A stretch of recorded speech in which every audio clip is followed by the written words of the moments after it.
ఈ రోజు మనం ఈ వీడియోలో యూనికార్నియేట్ యూట్రస్ అన్న దాని గురించి మాట్లాడుకుందాం. ఈ యూనికార్నియేట్ యూట్రస్ అంటే ఏంటి అంటే యూట్రస్ గర్భసంచి అనేది మొత్తంగా ఉండకుండా సగంగానే ఉండడం, అంటే హాఫ్ యూట్రస్ ఉండడం. ఈ హాఫ్ యూట్రస్ ఉండడం ఏంటి అన్న దాని గురించి మాట్లాడుకుందాం. హలో అండి, నేను మీ doctor Anusha Reddy, fertility expert, 49 fertility centre, Warangal branch.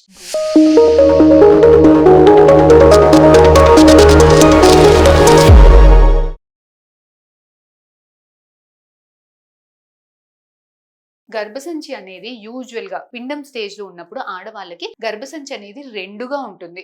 So అది బేబీ పుట్టేటప్పటికి ఈ రెండు భాగాలు కూడా యునైట్ అయిపోయి మర్జ్ అయిపోయి గర్భసంచి అనేది మొత్తం ఒకటిగా తయారీ అవుతుంది అనమాట.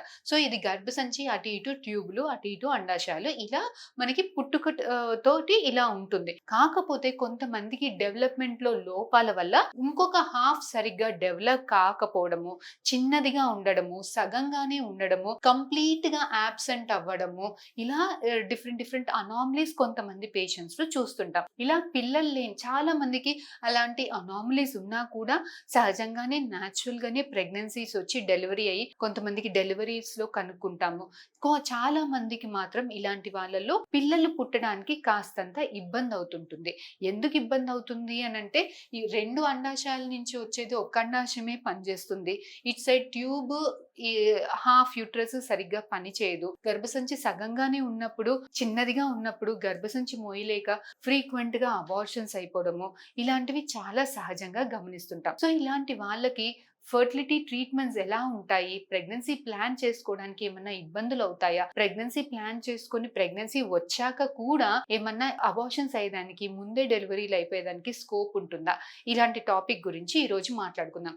ఈ రోజు మనకి ఓపీడీలో ఒక పేషెంట్ వచ్చారు. సో పేషెంట్, అసలు నేను ప్రెగ్నెంట్ అవ్వగలుగుతానా మేడం ఈ హాఫ్ యూట్రస్ తోటి, సో ప్రెగ్నెన్సీ వచ్చినా కూడా నేను మోయగలుగుతానా అన్నప్పుడు చాలా మంది పేషెంట్స్ కి ట్రీట్మెంట్ ఇచ్చి వాళ్ళ ఎగ్జాంపుల్స్ చెప్తే పేషెంట్ చాలా కాన్ఫిడెంట్ గా ఫీల్ అయ్యారు. సో ఈ రోజు కూడా ఈ వీడియో ద్వారా మీకు కాన్ఫిడెన్స్, ఇలాంటి వాళ్ళు కూడా ప్రెగ్నెంట్ అవ్వగలుగుతారు, ఇలాంటి వాళ్ళు కూడా డెలివరీ అవ్వగలుగుతారు, పెద్ద పెద్ద ట్రీట్మెంట్స్ అవసరం లేదు, చిన్న చిన్న ట్రీట్మెంట్స్ లో కూడా కన్సీవ్ అవ్వగలుగుతారు అనే ఇన్ఫర్మేషన్, ధైర్యాన్ని ఇవ్వడానికి ఈ రోజు మనం ఈ వీడియో చేస్తున్నాం. సో ఇలాంటి వాళ్ళకి ఎలాంటి ట్రీట్మెంట్స్ ఉంటాయి అంటే, చాలా మటుకి న్యాచురల్ గానే తెలియకుండానే కన్సీవ్ అయిపోవడము, ఇలాంటి అబార్షన్స్ తోటి ప్రెజెంట్ అవ్వడము, లేదంటే ముందే డెలివరీలు అయిపోవడము, గర్భసంచి జారి బేబీ కింద జారడం, ఇలాంటి దానితోటి ప్రెజెంట్ అవుతారు. కొంతమంది పిల్లలు పుట్టడానికి ఫస్ట్ ఫర్టిలిటీ ఇష్యూస్ తోటి ప్రెజెంట్ అవుతారు. సో ఇలాంటి వాళ్ళకి స్కాన్ చేసినప్పుడు, 3D స్కాన్ చేసుకున్నప్పుడు మనకి గర్భసంచి అనేది సగంగా ఉండడము, ఇలాంటివి గమనిస్తుంటాం.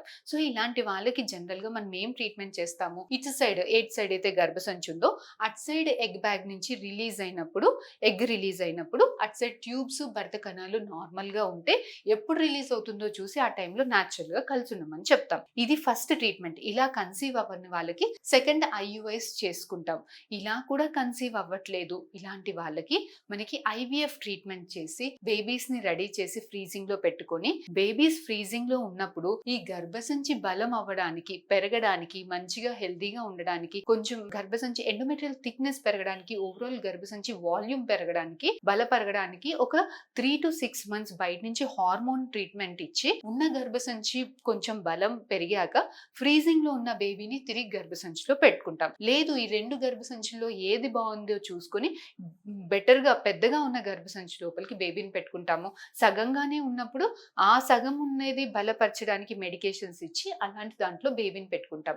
సో ఇలా సగంగా ఉన్న వాళ్ళకి న్యాచురల్ గా ప్రెగ్నెన్సీస్ రావట్లేదు, చిన్న ట్రీట్మెంట్స్ లో ప్రెగ్నెన్సీస్ రావట్లేదు అని అంటే, మనకి IVF పద్ధతిలో అడ్వాంటేజ్ ఏంటి అని అంటే, ఇందులో బేబీస్ ని రెడీ చేసి ఫ్రీజింగ్ లో ఉంటాయి కాబట్టి 2 to 3 months గర్భసంచి బలపరచుకోవడానికి మెడిసిన్స్ ఇచ్చేదానికి స్కోప్ అనేది ఉంటుంది. హార్మోన్ రిప్లేస్మెంట్ థెరపీ అంటారు. సో ఈ hormone replacement therapy 3 to 6 months ఇచ్చాక, గర్భసంచి మంచిగా డెవలప్ అయ్యాక బేబీని పెడతాం. సో ఇలాంటి ట్రీట్మెంట్ మరి ముందే ఇచ్చి దాని తర్వాత న్యాచురల్ గా ట్రై చేసుకోవచ్చు కదా అని అంటే, యూజువల్ గా ఇలాంటి హార్మోన్ రిప్లేస్మెంట్ థెరపీ ఇచ్చినప్పుడు సహజంగా న్యాచురల్ గా ఎగ్ డెవలప్ అయ్యేదానికి స్కోప్ అనేది, హార్మోన్స్ ఎగ్స్ సప్రెస్ అయిపోయి న్యాచురల్ గా ప్రెగ్నెన్సీ వచ్చేదానికి స్కోప్ అనేది తక్కువగా ఉంటుంది. సో ఈ IVF లో ఎలా ఉంటుంది అంటే, IVF లో బేబీస్ ని రెడీ చేసి ఫ్రీజింగ్ లో ఉంటాయి. బేబీస్ ఎగ్స్ తోటి సంబంధం ఉండదు. Once baby is in the freezer, so దాని తర్వాత మనం ఈ హార్మోన్ రిప్లేస్మెంట్ థెరపీ ఇస్తాం కాబట్టి ఇలాంటి వాళ్ళలో సక్సెస్ అయ్యేదానికి స్కోప్ అనేది ఎక్కువగా ఉంటుంది. సో ప్రతి ఒక్కరికి ఇలా హాఫ్ ఉన్నప్పుడు ఐవీఎఫ్ అవసరం పడుతుందా? లేదు, ప్రతి ఒక్కరికి అవసరం పడదు. చాలా మందికి న్యాచురల్ గా వస్తుంది,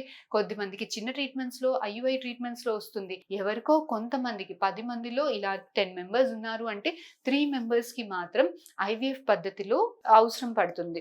సో మిగతా వాళ్ళకన్నా వీళ్ళకి ఐవీఎఫ్ అవసరం ఎక్కువగా ఉంటుంది. ఎందుకు అంటే గర్భసంచి కూడా మనము హార్మోన్ రిప్లేస్మెంట్ ఇచ్చేదానికి స్కోప్ అనేది ఎక్కువగా ఉంటుంది కాబట్టి. సో ఇది యూనికార్నియో ట్యూటరస్ గురించి మీకు ఇన్ఫర్మేషన్. ఫర్దర్ గా మీకు ఇంకేమైనా డౌట్స్ ఉంటే please do come and contact us. Will definitely get back to you. Thank you.